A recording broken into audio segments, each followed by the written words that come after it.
Radhe Radhe. Hello everyone. आने वाली निर्जला एकादशी की आप सभी लोगों को हार्दिक शुभकामनाएं। जेठ मास के शुक्ल पक्ष की एकादशी को निर्जला एकादशी या निर्जला 11 कहते हैं और ये वाली एकादशी सभी 24 एकादशियों में सबसे सर्वोत्तम मानी जाती है। निर्जला एकादशी का व्रत कैसे किया जाता है, घड़े का दान, जल का दान कब करना है, कैसे करना है, व्रत का पारण कब करना है, शुभ मुहूर्त क्या रहेगा और इस साल 2026 में हमारी निर्जला एकादशी कब रहेगी, संपूर्ण जानकारी आपको इस वीडियो में मिलने वाली है। तो वीडियो को बिना स्किप करे एंड तक जरूर देखिएगा। निर्जला एकादशी पर जल दान का विशेष महत्व होता है। इस दिन किया गया घड़े का दान, मटके का दान कुएं के दान के बराबर माना जाता है। पुराने घड़े या मटके का दान नहीं किया जाता। कोरा या नया मटका ही लेना है, उसे अच्छे से साफ कर लीजिएगा और साफ शुद्ध पानी से भर लीजिएगा। मटका आप इतना लीजिएगा कि कोई इसे यूज कर सके, इस्तेमाल कर सके। बहुत ज्यादा छोटा मटका दान करने का भी कोई महत्व नहीं होता। अब इसे अच्छे से साफ शुद्ध जल से भर लीजिए। पीने योग्य जल हो, जो जल आप अपने घर पे पीते हैं, पीने का पानी हो वही भरिएगा। हो सके तो अपने घर का ही पानी भरिएगा, किसी और के घर का पानी दान मत कीजिएगा। इसके अंदर एक तुलसा दल जरूर डाल दीजिएगा। उसके बाद हम पहले पूजन करेंगे मटके का, उसके बाद इसे दान करेंगे। अगर आपके मंदिर में जगह है तो वही मटका रख के आप वही पूजन कर लें, नहीं तो आप अलग से चौकी भी लगा सकते हैं। अगर आप अलग से चौकी लगा रहे हैं तो भगवान गणपति को भी विराजमान जरूर से कर लें। सबसे पहले हम भाव स्वरूप स्नान कराएंगे, सभी को जल का छींटा दे देंगे इस तरह से। उसके बाद हम अपनी जोत जोड़ेंगे, जोत को प्रणाम करेंगे क्योंकि हमारा दीपक ही हमारी पूजा का साक्षी होता है। सर्वप्रथम भगवान गणपति का पूजन करेंगे, उन्हें रोली से, चंदन से तिलक करेंगे, जनेऊ अर्पण करेंगे। जनेऊ अगर आपके पास नहीं है तो कच्चा सूत या कलावा भी आप उन्हें अर्पण कर सकते हैं। भगवान विष्णु की प्रतिमा पे अच्छे से तिलक कर देंगे। सभी को वस्त्र रूपी कलावा अर्पण करेंगे, साथ ही में जनेऊ अर्पण करेंगे। इसी तरह से अपने घड़े का भी अच्छे से पूजन कर लेंगे, उसके ऊपर स्वास्तिक बना लेंगे, अच्छे से उसका पूजन करेंगे। उसके कंठ पे कलावा या मोली बांध लेंगे। पानी को कभी भी यूं ही दान नहीं करते, इसीलिए कहते हैं मीठे पानी का दान। लेकिन अगर आप घड़े में बहुत मीठा पानी डालेंगे तो घड़ा खराब हो जाता है, इसीलिए 1-2 दाने चीनी के हम घड़े के अंदर डालेंगे। बाकी चीनी, शक्कर जो भी आप लेंगे उसे आप या तो मिट्टी के कसूरे में या किसी बर्तन में घड़े के ऊपर रख दें। साथ ही में हम खरबूजा या आम, कोई भी ऋतु फल ले लेंगे, उसे हम इसी घड़े के ऊपर रखेंगे। घड़े के अलावा भी अगर कुछ आप दान करना चाहते हैं अपने बड़े जनों को या मंदिर वगैरह में, तो वो भी आप अपने पूजन में ही रख लें, जैसे कि रुआवजा वगैरह, दूध की थैली वगैरह, ये सब भी दान करते हैं आज के दिन। भगवान गणपति को भी हम ऋतु फल का भोग लगा देंगे। उसके बाद हम कुछ मिष्ठान का भोग लगा देंगे, तो दूध या दूध से बनी हुई किसी मिठाई का भोग लगाएं। क्योंकि एकादशी व्रत फलाहारी होता है, इसीलिए अन्न का भोग नहीं लगाया जाता। तो आप कोई भी मिठाई वगैरह का भोग लगा दें, उसमें तुलसा दल जरूर से डालें। निर्जला एकादशी पर ठंडक प्रदान करने वाली चीजें दी जाती हैं। जल और फल के साथ साथ आप चाहें तो छाता, चप्पल या फिर अंगोछा वगैरह ओढ़ने के लिए ये सब चीजें भी दान कर सकते हैं। क्योंकि जेठ मास में बहुत गर्मी होती है तो हाथ का बीजना या पंखा भी आप जरूर से दें। अपने सामर्थ्य के हिसाब से आप दान करें। उसके बाद हम कुछ तिल अर्पण कर देंगे, भगवान के चरणों में भी करेंगे और अपने दिए में भी डालेंगे। सफ़ेद हो सके तो सफ़ेद, नहीं तो आप काले तिल भी ले सकते हैं। और जितने तिल आपके दिए में चटकते हैं उतने ही आपके कष्ट कटते हैं। पूजा में रही किसी भी कमी को पूर्ण करने के लिए हम कुछ दक्षिणा अर्पण करेंगे, तो अपनी यथाशक्ति अनुसार कुछ दक्षिणा जरूर से रखें। जल का लोटा जरूर से रखें और भगवान विष्णु को आज के दिन आप तुलसा दल जरूर से अर्पण करें। और तुलसा आप एक दिन पहले ही तोड़ लें। एकादशी वाले दिन तुलसा को तोड़ा नहीं जाता है, तो पूजन के लिए आप एक दिन पहले ही तोड़ लें।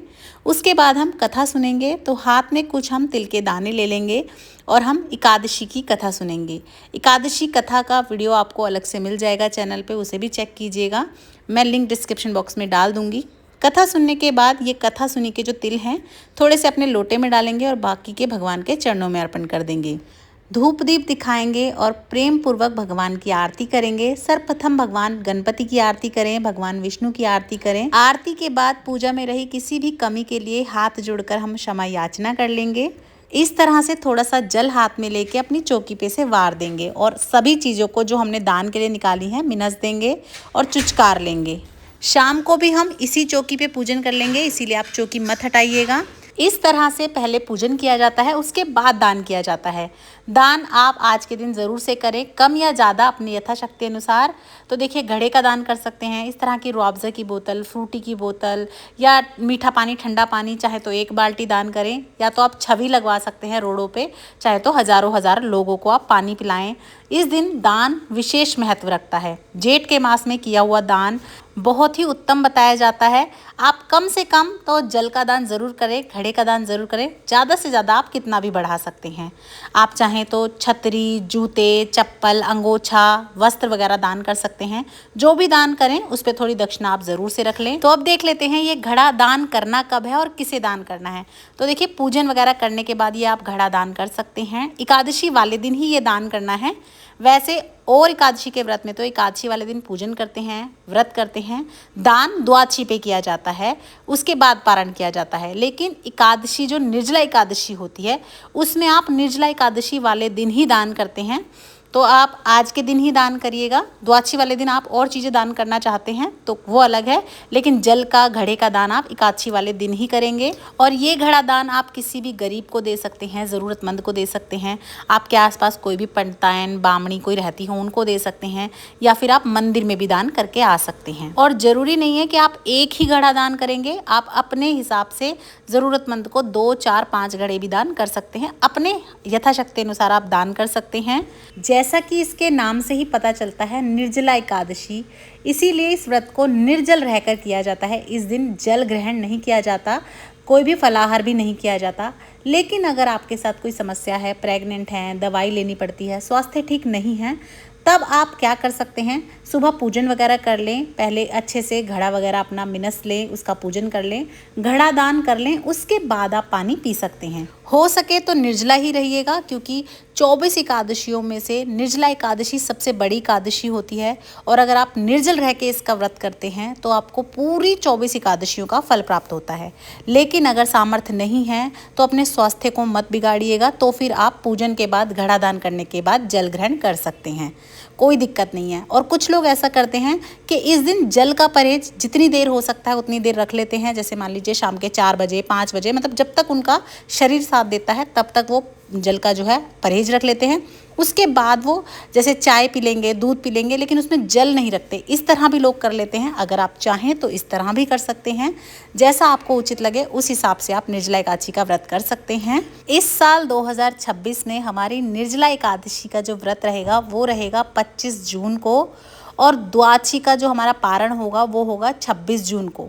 पारण का शुभ समय रहेगा सुबह 5:36 से लेकर 8:15 तक। तो वीडियो आपको कैसी लगी कमेंट कर ज़रूर बताइएगा, और यूज़फुल लगी हो तो ज़्यादा से ज़्यादा शेयर कीजिएगा अपने फ्रेंड्स एंड फैमिली के साथ।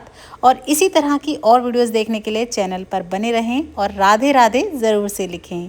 राधे राधे।